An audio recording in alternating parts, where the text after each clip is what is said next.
چې د قرآن عظیم شان 98 سوره ده په مدینه منورې کې را نازله شوې ده. 8 مبارک آیاتونه لري. تلاوت او پښتو ترجمه یې له لومړي آیت څخه اورئ. اعوذ بالله من الشیطان الرجیم. پناه وړم الله تعالی شړل شوي شیطان څخه.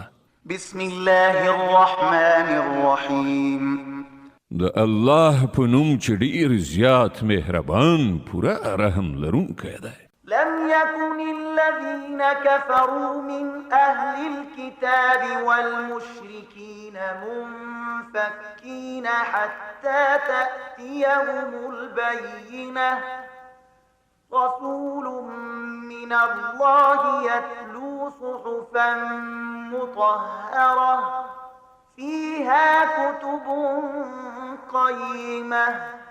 له اهل کتابو او مشرکانو څخه چې کوم خلک کافرو هغوی له خپل کفر څخه راګرځېدونکي نه وو تر څو چې هغو ته څرګند دلیل را نشي، یعنی د الله له لوري یو پیغمبر چې سپېڅلې صحیفې ولولي واوروي چې په هغو کې بیخي سمې صحیح لیکنې شوي وي. وما تفرق الذين أوتوا الكتاب إلا من بعد ما جاءتهم البينة.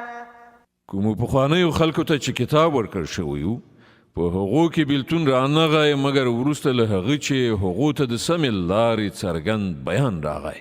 وما أمروا إلا ليعبدوا الله مخلصين له الدين حنفاء ويقيموا الصلاة ويؤتوا الزكاة وذلك دين القيمة.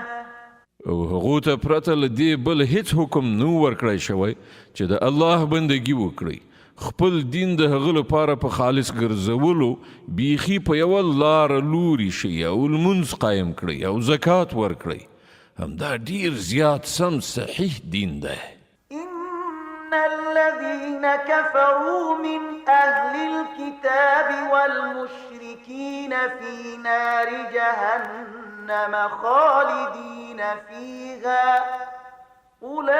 أولئك هم شر البرية. له اهل کتابو او مشرکانو څخه چې کوم خلک کافر شوي دي هغوی به ارومرو د دوزخ اور ته لاړ شي او د تل لپاره به پکې اوسیږي. دا خلک تر ټولو مخلوقاتو ډیر بد دي. إن الذين آمنوا وعملوا الصالحات أولئك هم خير البرية. کومو خلکو چې ایمان راوړی او کومو چې ښه عملونه کړي دي هغوی په رښتیا سره تر ټولو مخلوقاتو ډیر غوره دي.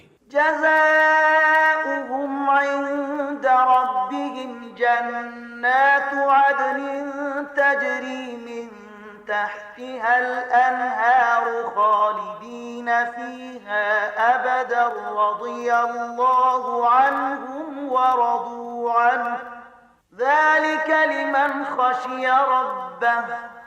د هغه بدله د هغو د پروردګار په وړاندې په همیشنیو جنتونو کې اوسېدل دي چې د هغو لاندې به ویالې بهیږي، په هغو کې به د تل لپاره ژوند کوي.